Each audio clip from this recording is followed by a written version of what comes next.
Hands wrapped, knuckles taped black. Pick my gloves up off the mat. Fighting's all I ever had. Wasn't born with tons of gifts. Had to work hard as a kid. Know that everything I did was to catch the other kids. Slowly built that self-esteem. Turned myself to a machine. I'd compete so I'd be seen. I would lose and I'd succeed, but you'd never see me quit. I'd always get after it. Knew I had a different gift. I'd outwork any other kid. Deep within our souls, we can feel there's something empty. We need something more. I feel destiny, she tempts me. Okay, so I wanted to do a 30-hour review of the Beta 450RX. This bike right here, I have 30 hours on. The only thing that I left it bone stock, except for the triple clamps. I put a set of Ride Engineering 20.5 millimeter offset triple clamps. I want to go over the reliability. That's a huge issue I have with every bike that I've had. A lot of the reasons I get rid of bikes and I change bikes like I change underwear is due to reliability. I just hate going out riding, something breaks and your day's ruined, right? Like, we're older, we're vets, we got jobs, we do this and that. You know, if we get one day a week to ride, it's a bummer when you go to a track and a bolt strips out or the frame's broken, your clutch is fried, and your day's done. So being that I got on this bike, I was a little hesitant with the reliability factor. I was one of the first riders back in the late 90s, early 2000s to get on a KTM. And I can tell you this, that I broke every part imaginable on that KTM. Frames, swing arms, tons of clutches. That was mostly me, probably. You know, swing arms, you name it. Blew the engines up. I remember I blew and this was a long time ago, blew one of a brand new 252 stroke engine up with like 1 hour on it. So I like to have a reliable bike. My Yamaha was pretty reliable, aside from the clutches were driving me nuts. I was getting 8 to maybe 10 hours out of a clutch. And not only was I replacing clutches, but I was replacing clutch dampers, which was getting really expensive because they're about 150 bucks a pop to replace the dampers, and then another 150, 200 bucks to replace the clutch plates. So I got 30 hours, and then about 20 hours is on any bike that I ride. That's when I start to see things kind of go sideways on me. You know, just odds and ends, you know, brake pads wearing out, stripped bolts, clutches, you know, just little stuff starting to break. Sometimes I break subframes, you name it. So I'm going to go over this bike, and I'm going to go over the most expensive part that I've had to replace after 30 hours, the pipe springs. That was about $4. This bike has been amazing as far as reliability. You know, I wasn't too sure what it was going to be like getting on it, being they were kind of an off-road based company. But when you think about off-road, though, those guys ride their bikes for hours at a time. They're going over rocks. They're doing all kinds of crazy stuff off-road, trees, rocks, you name it. So I think Beta has a good background as far as making a reliable bike.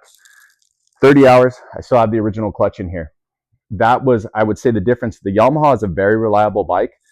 The only thing I was wearing out was clutches, and it was driving me insane. I was just clutch plates, dampers, and part of that could be me, that I'm a little more abusive than somebody else on the clutch. But original clutch in this bike, I have the original brake pads, original chain and sprocket still, which the chain and sprocket's going to be needed to be replaced pretty soon. But the cool thing about Beta is they put the sprocket with the aluminum and the steel ring that wraps around it. Original chain. And one thing I've read in some of the other reviews is people kind of bag on the chain. Oh, get a new chain right away. It has nothing to do with the chain. It's a DID chain. They're not read your manual, put the adjustment right. It's supposed to be 55 to 58 millimeters from the bolt on the top of the chain slider. So make sure you adjust your chain right. I've been adjusting it to that. Haven't had an issue. The chain has not worn out. It's getting there. I mean, the sprocket, you know, 30 hours though is pretty impressive for a chain and a sprocket. Haven't worn. I just got the the suspension's done on it. You know, everything else is a stock component. Haven't had any. I've had a couple bolts. So if you're thinking, the only bolts I've had come loose was the top engine hanger bolts. They didn't come out, but they did come loose on me. So I took them out, and then I just put some Loctite on them. And then I had the shifter come a little loose on me, which was an 8 millimeter box end wrench, and I just tightened it up. Aside from that, wheels are great. Yeah, nothing else. So I'm going to try to do a review, probably another one around 50 hours, and just kind of let you guys know what I had to replace. And granted, things wear out, but if I'm going to rank the reliability of this bike to the other bikes I've had, I would say this is probably, it rivals the 27 KTM, or not 27, we're not even there, not in the future, 2017 KTM 450 I had. I remember that bike, I didn't do anything to it. But I did have a newer KTM, a 24 KTM 450, and I had a lot of electrical problems. I had just random stuff going out with the electrical stuff. So that's a big reason. I mean, in the last 5 years, I've been on a Honda, a Yamaha, a Kawasaki, and a KTM. And a Beta. So I've been on all these bikes. This right now at 30 hours is the most reliable bike I have been on, more so than the Honda. Honda was very reliable too. Not many bolt problems, not many odds and ends. Clutches, just the Honda clutches and the new Yamaha clutch. I know they copied the KTM clutch. It was just I was spending a lot of money on clutches. I haven't even took this cover off to see what the design of the clutch is. I have a couple spare clutch packs, but I'm just trying to see how long I could get this thing to go until the clutch fries on it. Yeah, everything else, no other bolts to worry about. As you can see, I still got stock plastics, stock graphics, stock pipe, everything stock, and nothing has worn out on it. So if you're hesitant to get a Beta because you haven't really got any feedback on reliability, 30 hours. Most expensive part was a pair of $4 pipe springs. So, you know, my local dealer, they're probably kind of bummed because I haven't been spending too much money on parts, but hey, keeping my wallet healthy. All right, so that's my 30-hour review. I mean, there's not much to talk about because nothing has really happened on it. Now, as far as riding goes, I love the bike. I love the power. I love the way it handles. I have zero complaints. I haven't touched the ignition on it. It's the stock ignition.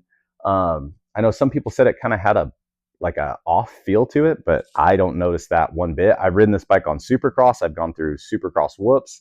I ride it mainly outdoors, and like most people that watch me, they know I'm a 210-pound pro. I still race local pro and vet pro. So if I can put 30 hours on this bike without any problems, anybody can. I believe so. And yeah, reliability gets a plus on this bike.